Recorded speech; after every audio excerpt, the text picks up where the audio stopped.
Hello, everybody, and welcome to Grimwit with Dimwits. I'm T. And I'm Blondie.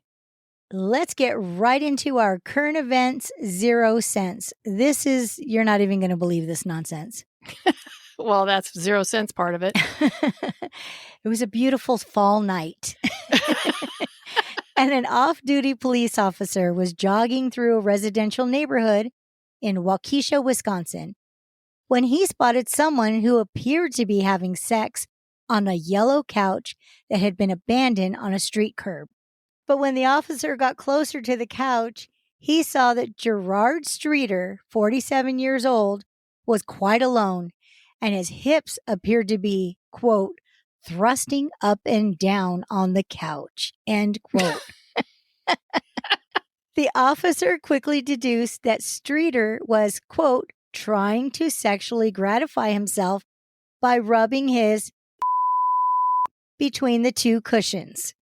Okay. I hope those weren't leather cushions because I don't know. It just seems like it'd be rougher. And that's where you go?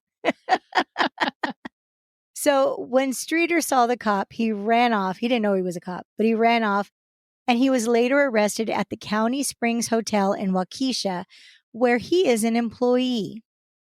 Okay, so we're not going to the County Springs Hotel in Waukesha anytime soon. No, ma'am. You do not go anywhere. Don't sit in the lobby on the couch. Don't even sit on a bench. Who knows what this guy's capable of? Don't touch nothing. Stay away from the parking lot and definitely do not get a room. Anything with a crevice, do not touch it. Ew. And I'm just going to say that as far as couches, if I was going to be attracted to a couch, I don't know that I'd go for a yellow couch. Would you? Definitely not. No. Seems like the wallflower of couches. I don't know. I'm just saying. And they don't make yellow couches really anymore. I mean, I'm thinking those gold couches they used to have. Yeah. Back in, the 50s, I'm guessing. Yeah. Can you imagine the grossness in the couch? Yeah. I'm just like, ew. You don't even have good taste in couches, mister. That's right. Get some standards. Anyway, yeah, people are crazy. All right, what do you got for us this week, Miss Blondie? Well, this episode is about one of the most evil individuals I've ever heard of.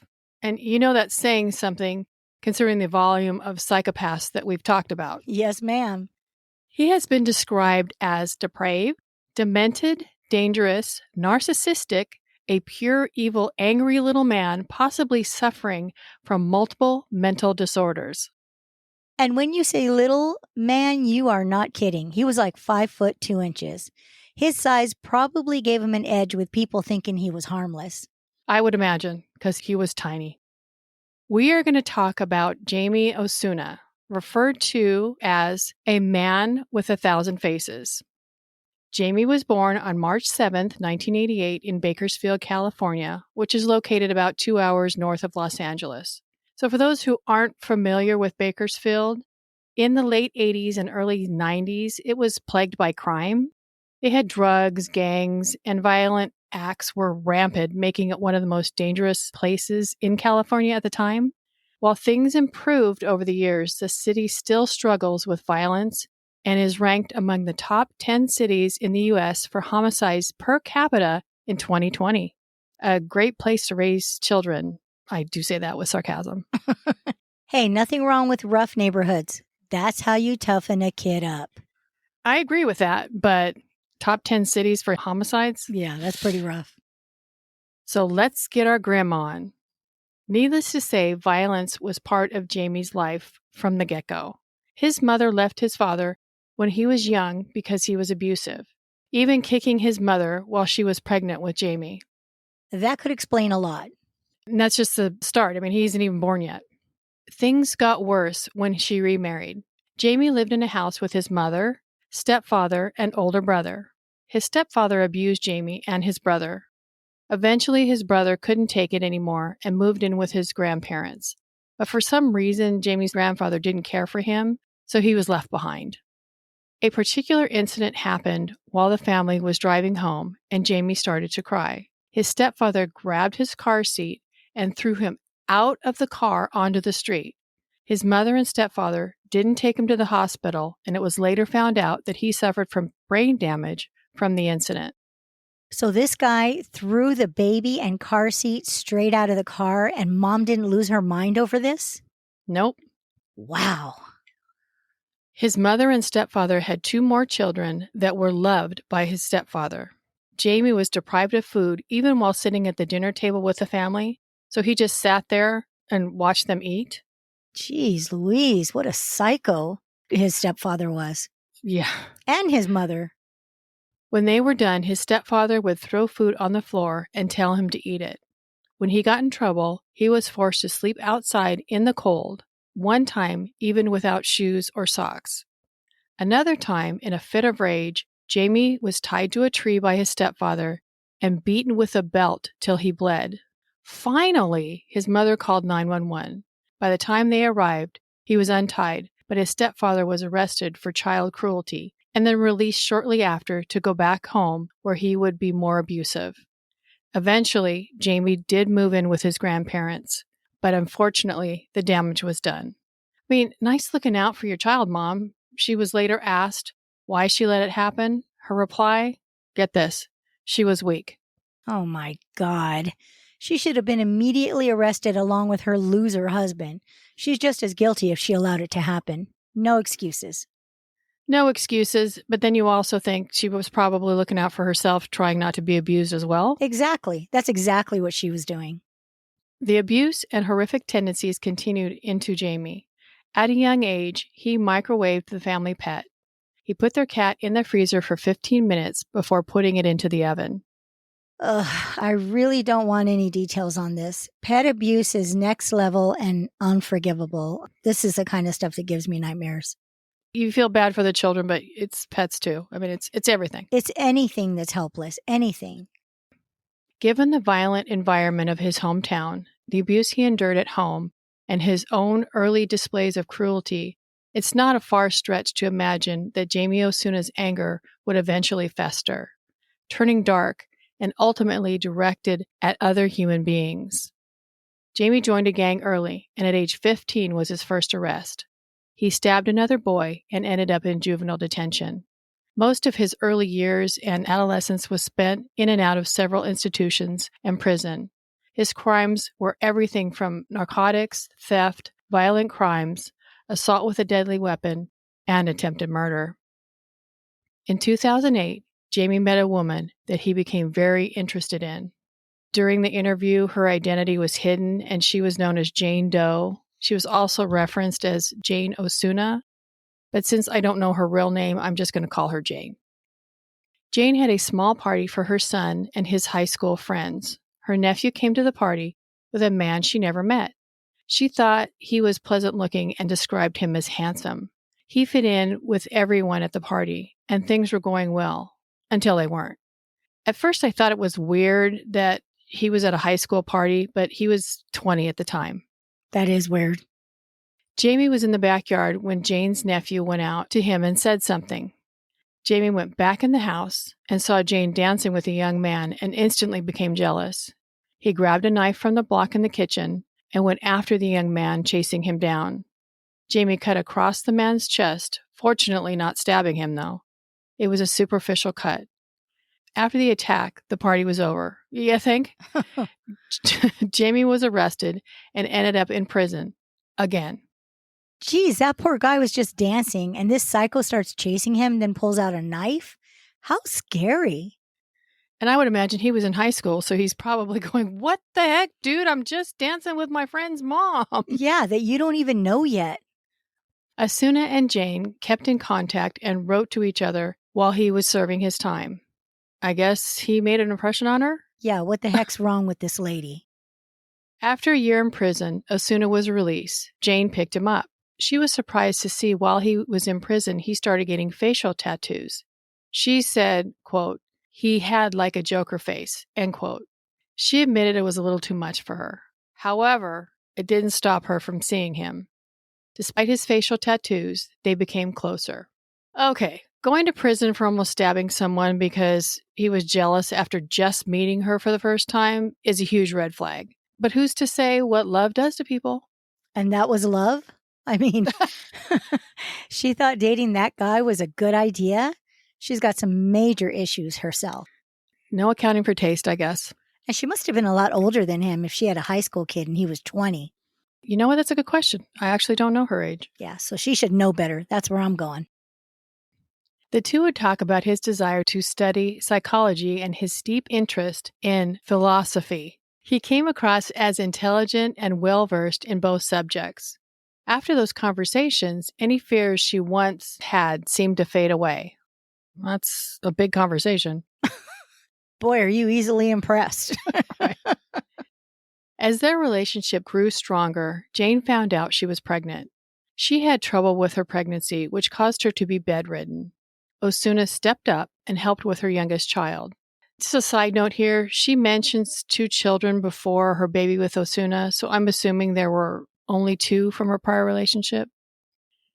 Osuna would cook meals, clean the house, and really pamper her. Yeah, let's let the tiny unhinged man take care of your babies. Great idea. But he was interested in philosophy. Physiology. Shut up. They got married in 2010. Jane didn't want to have another child as a single mother and figured since he took really good care of her while she was sick and during her pregnancy, she would give him a chance.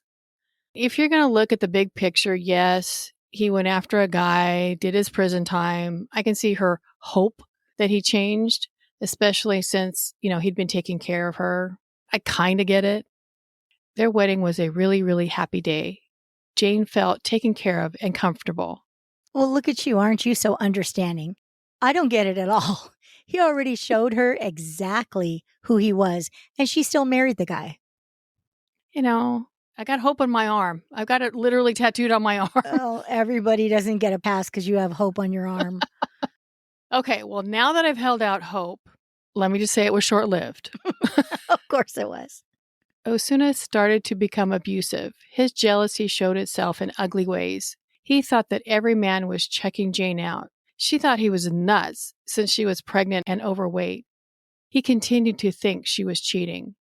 Things escalated one night when they started to argue and he pushed her. Since she was heavy with a pregnancy, she fell and broke a rib. Jane was taken to the ER. She and the baby were fine, but Osuna wasn't. He briefly went back to prison for domestic violence. Jane got a restraining order against Osuna and ended up giving birth without him by her side. Osuna was furious at her, at everyone, because he wasn't allowed to see the baby. He genuinely wanted to be a father, and being shut out only fueled his resentment. My guess is that Jane felt some sympathy for him and an effort to give their child a chance at a family. They decided to try again. She lifted the restraining order, and Osuna enrolled in anger management as part of his rehabilitation. For a while, things seemed to settle. Life looked almost normal for the little family of 4. It's just a matter of time. Tick-tock, lady. All right, Miss Optimism. No, I'm real, girl. I'm real. All right, well, surprise, surprise, things weren't good for long. What? I know you're shocked. Osuna started acting strange at home. That's when Jane found out he started using methamphetamine again. Drug use became a central part of his life early on. It was how he coped with things going on in the world, how he dealt with relationships, and mostly being constantly high would numb him so he could deal with who he is as a person. The drugs facilitated his rage and made him commit violence. Osuna would mentally and physically abuse Jane. His behavior was manipulative, controlling, and he would gaslight her. He would get angry and choke her till she passed out. Concern evolved for her and her children's safety. One day, Osuna centered his anger and violence on Jane's other son, pushing him off the bed onto the floor. My last straw would have broken a long time ago before this. That would have just caused me to show him some violence. Well, she's already shown she had not a single ounce of good judgment, so no surprise here. Finally, Jane was done and kicked Osuna out of the house. But that didn't stop him from harassing her. He would call up to 15 times a day. send 30 to 40 texts a day threatening her and telling her he was going to kill her. Then one day, he stopped. She figured he must have got arrested again or something. On November 8, 2011, Osuna encountered 36-year-old Yvette Pena, a woman whose own life had been scarred by pain. Yvette's childhood was marked by abuse, and those early wounds never truly healed. They drove her into a world of addiction and desperation. She turned to prostitution, not out of choice, but survival, fighting to sustain her drug habit and provide for her 6 children. Yvette lived in the El Morocco Motel in Bakersfield for about 3 months before she met Osuna. The El Morocco was not a very desirable motel. It was frequented by those who used drugs and for sex activities. That being said, you can imagine the 2 reasons Osuna got together with Yvette.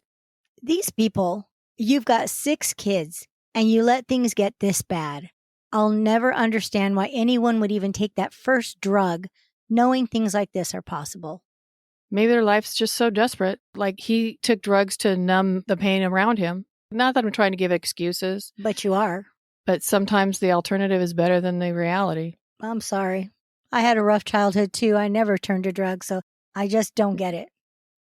A couple days later, Jane got a call from Osuna telling her to watch the news, that he had killed a woman at the El Morocco. He added that the woman reminded him of her, that now he's killed, he knows he could kill her, that she was next. Talk about a lot to unpack in one phone call. This guy.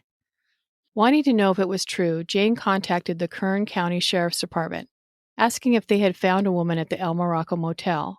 Her estranged husband had just called and told her exactly what had happened. But instead of taking her seriously, the responding officer dismissed her claim outright. He didn't believe her. He didn't even look into it. 5 days later, they found Yvette Pena's body when an exterminator went into the room to spray. She had blows to the back of her head. There were ligature marks around her neck. She had been suffocated, and she had 57 stab wounds.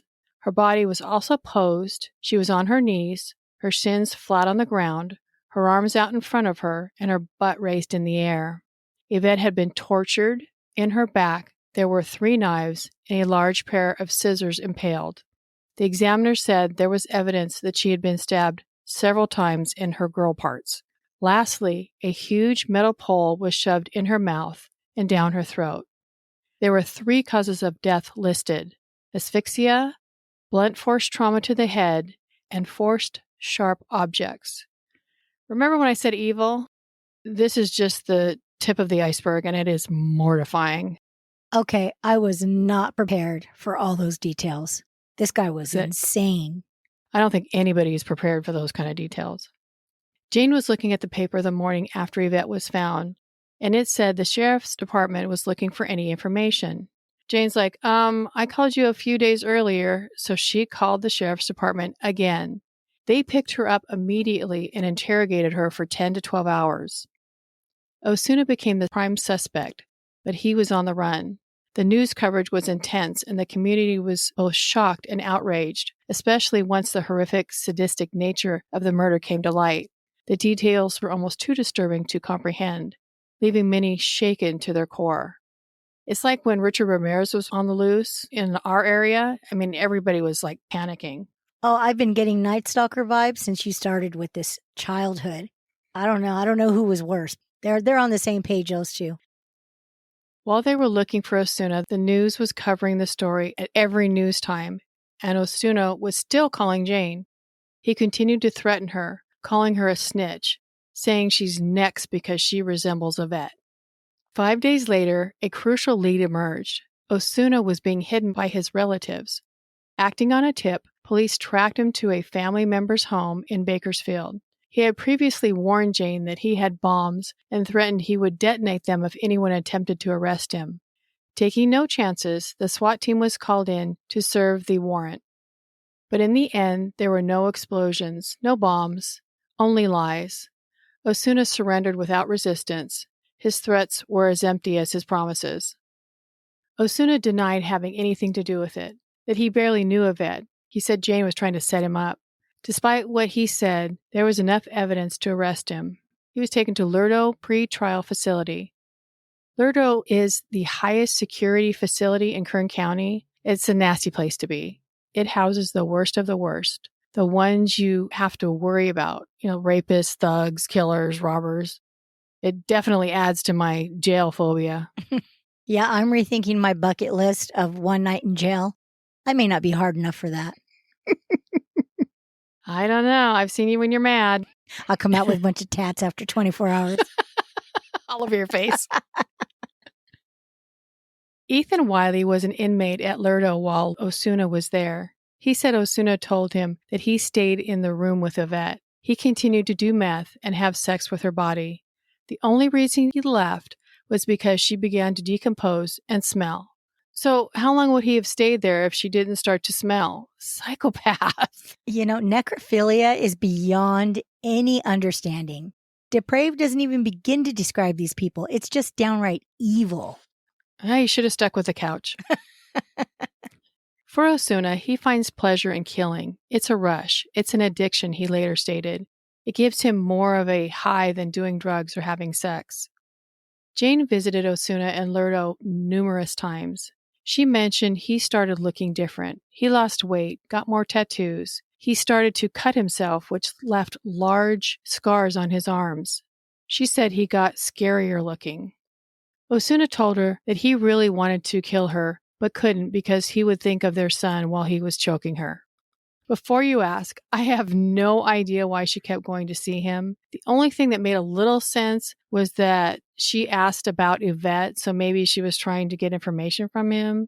That's the only explanation I could come up with. But that's not her job, and she already knows what he's capable of, so why is she trying to get information about Yvette? But with all of her great decisions so far, none of this is surprising. At least she's consistent. She is. A year has gone by, and Osuna, still in Lerdo, gets pissed at another inmate for being too loud.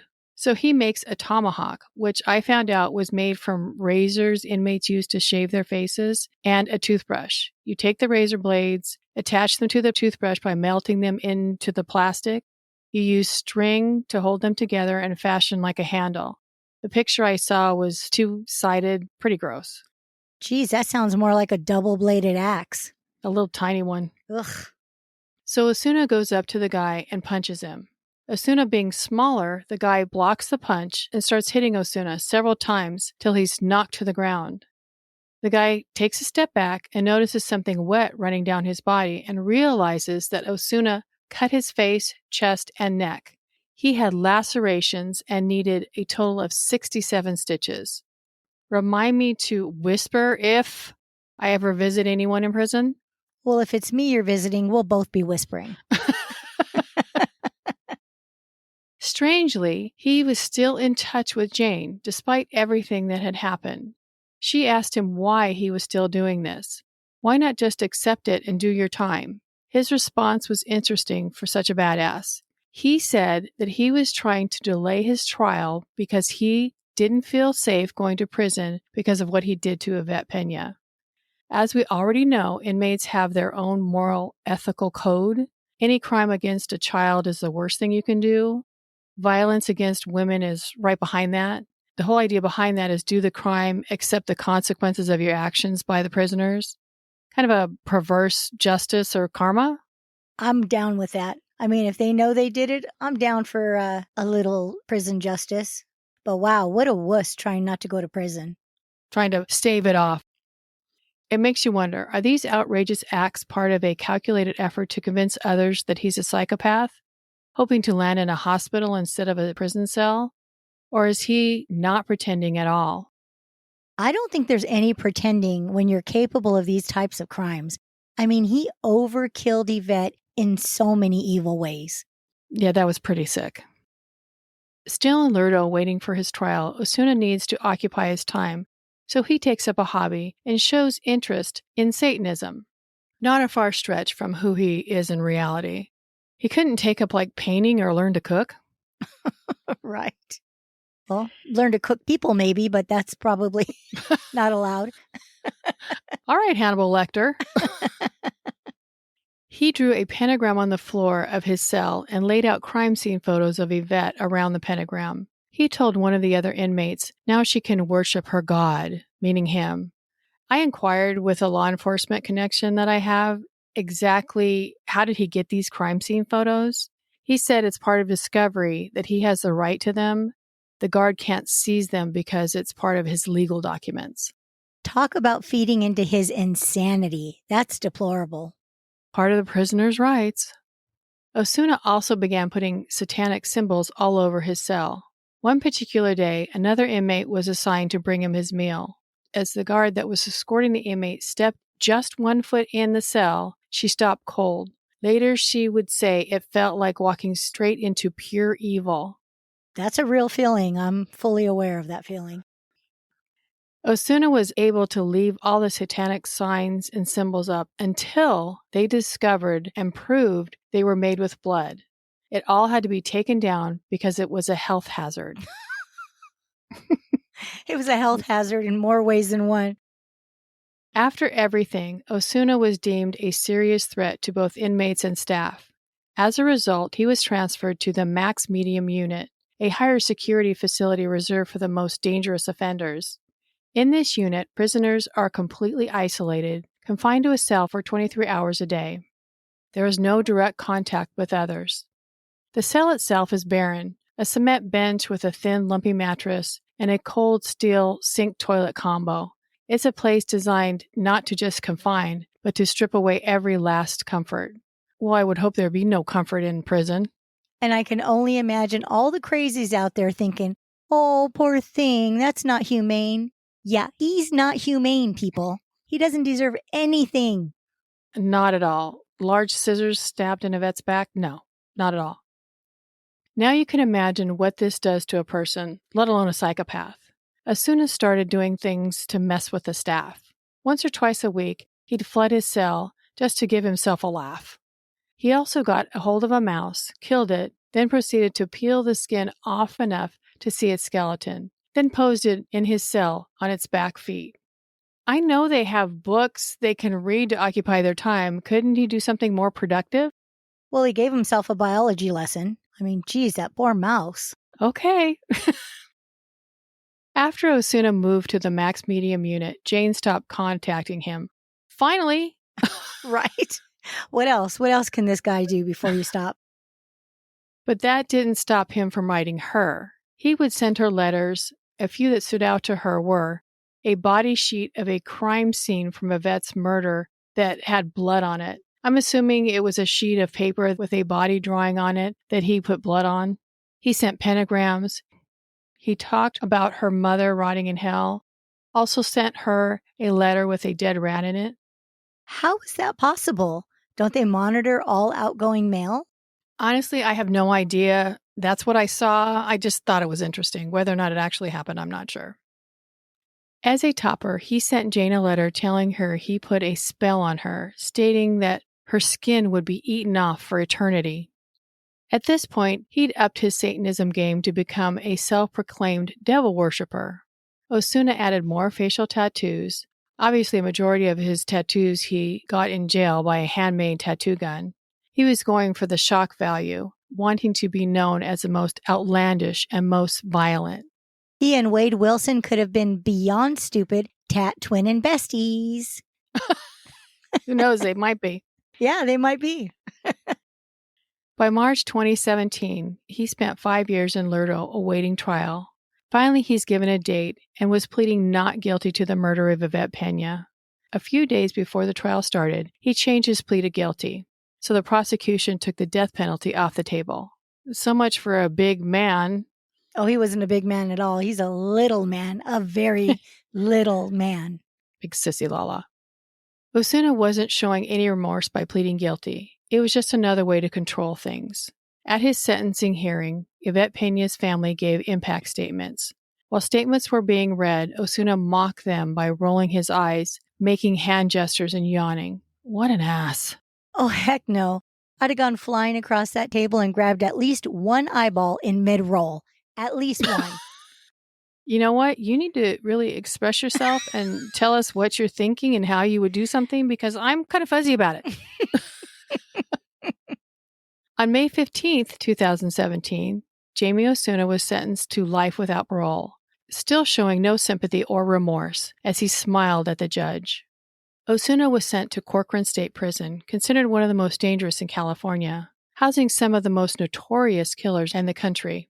Like the Golden State Killers there, Charles Manson and Rodney Alcala actually died there, just to name a few.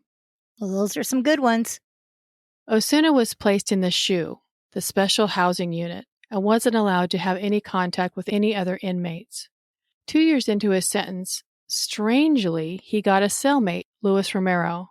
Luis was convicted of murder and was at the end of his 27-year sentence and up for parole. Osuna wasn't pleased about having to share his cell, and anger quickly followed. Less than 24 hours later, guards came upon a gruesome scene. Osuna didn't just murder Luis, he did unimaginable things to his body. He removed his tongue, chopped off his fingers, and gouged out his eyes. And from what I understand, all of this was done while he was alive. Jeez. I don't know who Luis killed, but he put himself in that situation by also being a murderer, so... There you go. He then decapitated Luis, but he wasn't finished. He took out pieces of his intestines and hung them on the light fixture.